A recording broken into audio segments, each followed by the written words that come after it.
você pudesse dar uma linha do tempo, né? O que aconteceu pra gente e pra quem tá sabendo muito pouco do teu caso, por favor. Vou tentar fazer o resumo do resumo.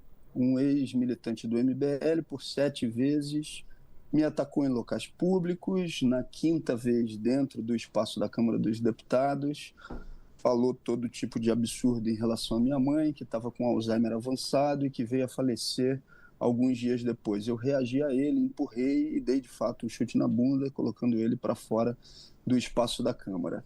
Eu tinha colecionado alguns inimigos poderosos dentro da Câmara, o maior deles, o ex-presidente da Câmara, Arthur Lira, principalmente por conta das denúncias do orçamento secreto.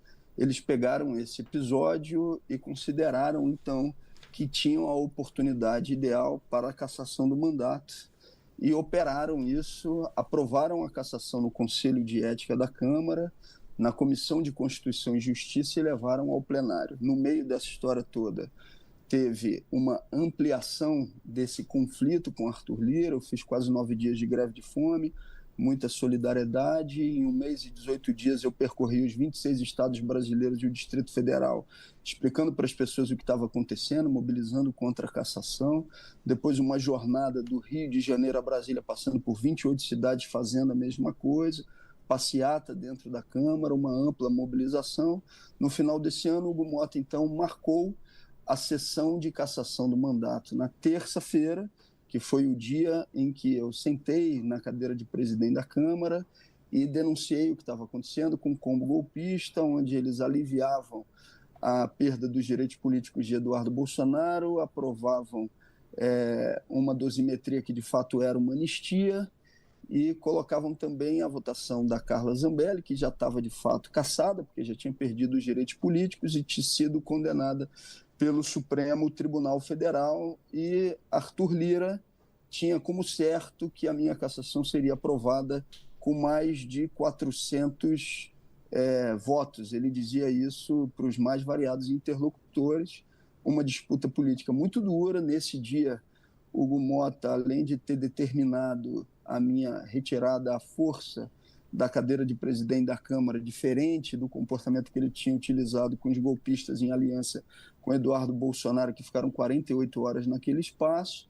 Junto com isso, ele fechou o sinal da TV Câmara e houve uma agressão violenta também a jornalistas. Isso ampliou muito a repercussão. Os deputados sabiam que a sessão estava sendo vista e veio então o resultado de uma votação de uma preferência para suspensão, que foi 226 a 220, definida então ali por 2 ou 3 votos. Isso garantiu com que a suspensão fosse votada em primeiro lugar, e com essa votação em primeiro lugar a gente conseguiu evitar a cassação que era dada como certa por conta do inimigo poderoso que era Arthur Lira. 2 dias depois dessa votação, a Polícia Federal faz uma operação na Câmara dos Deputados, uma operação que vai em cima da principal operadora do orçamento secreto, a partir de um depoimento que eu tinha dado na Polícia Federal fazendo essa denúncia e também de quebra de sigilo telemático dessa operadora dele. Essa questão do orçamento secreto, então, vai se arrastar ainda por bastante tempo, mas essa foi a principal disputa política que levou a essa suspensão injusta de 6 meses. O Kim Kataguiri, ele também reclama, alegando que você tentou agredir ele e o xingou de nazista. Queria que você falasse um pouquinho sobre isso. E também uma reclamação da esquerda, foi diferente tratamento dado quando houve ocupação da presidência da Câmara por parte dos bolsonaristas há mais ou menos 2 semanas, que não houve, segundo a esquerda, o Hugo Motta tratou ele super bem, não teve intervenção da polícia, e o tratamento dado para você. Eu queria que você tentasse falar um pouquinho sobre esses 2 temas.